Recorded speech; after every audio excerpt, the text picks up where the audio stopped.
What's the meaning of addicted? Addicted. Addicted. Addicted.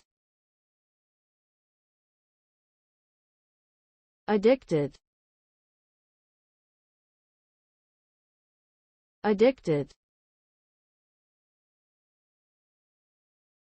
Addicted refers to being physically or mentally dependent on a particular substance, activity, or behavior. When someone is addicted, they are unable to control their urge to engage in the addictive behavior, and they continue to do so despite the negative impact it may have on their health, relationships, or daily life. Addiction can lead to various consequences such as physical harm, financial problems, legal troubles, and emotional distress.